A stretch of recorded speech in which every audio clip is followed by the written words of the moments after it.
একটা নতুন কথা বলছেন যা প্রধানমন্ত্রীর মুখে শোভনীয় নয়। বিরোধী দলকে দায়ী করছেন যে বিরোধী দলের ঘাড়ে স্বৈরাচারের ভূত চেপেছে। বিরোধী দলকে কেন ভূতে ধরেছে তার ব্যাখ্যা দিতে গিয়ে বগুড়ার জনসভায় গিয়ে উনি বললেন যে আমরা যে জুলাই সনদ স্বাক্ষর করেছি আমরা অক্ষরে অক্ষরে বাস্তবায়ন করব, কিন্তু বিরোধী দল এ ব্যাপারে জনগণকে ভুল বোঝাচ্ছে এবং বিভ্রান্ত করছে। জুলাই সনদে রাজনৈতিক দলগুলোর যে অঙ্গীকার এবং পর্যায়ক্রমে জুলাই সনদের 17 অক্টোবর আমরা স্বাক্ষর করলাম, নভেম্বর মাসের 13 তারিখে প্রেসিডেন্সিয়াল অর্ডার হলো, তারপরে 12 তারিখে ভোট হলো।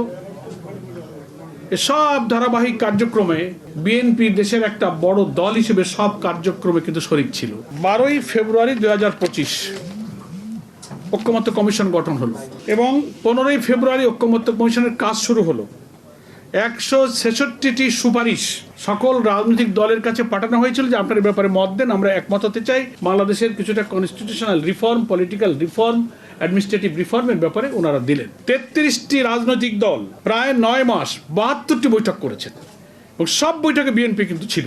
সেখানে আলোচনা করে 84টি সংস্কারের ব্যাপারে সবাই আমরা একমত হলাম। তার মধ্যে 47টি ছিল সাংবিধানিক সংস্কার। তারপরেই না 17 অক্টোবরে দক্ষিণ প্লাজায় সংসদে একটা বিরাট সমাবেশের মাধ্যমে সেই সময়কার অন্তর্বর্তীকালীন সরকার প্রধানের উপস্থিতিতে আমরা সবাই ঐকমত্য কমিশনে যারা ছিলাম আমরা এই সংস্কারে স্বাক্ষর করলাম। সব জায়গায় আপনি থাকলেন এবং আপনি এখন যে কথা বলছেন আপনার কথার তাল ঠিক নাই, এই কারণে আপনি বলছেন যে সব মানবো।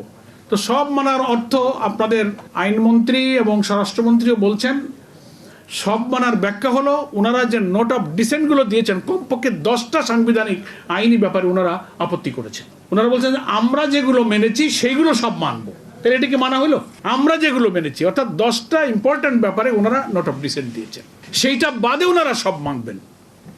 তো এটার জন্য তো সালিশ লাগে না, তাহলে তো আপনার কথাই মানা হলো। বাইরে এই নোট অফ ডিসেন্ট তো জামাত ইসলামীও দিয়েছে, অন্য ইসলামী দলও দিয়েছে, অনেক ব্যাপারে বিভিন্ন দল কিন্তু নোট অফ ডিসেন্ট দিয়েছে। এখন ওনারা বলছেন আমরা এটা ভিন্ন মত পোষণ করেছি, এইটা বাদে আমরা সব মানি।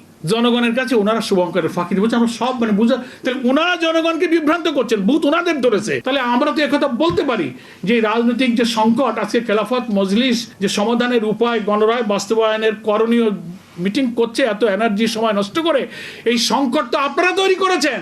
আপনারা যে সংকট তৈরি করেছেন আপনাদের তৈরি করা সংকট আপনাদেরকে সমাধান করতে হবে।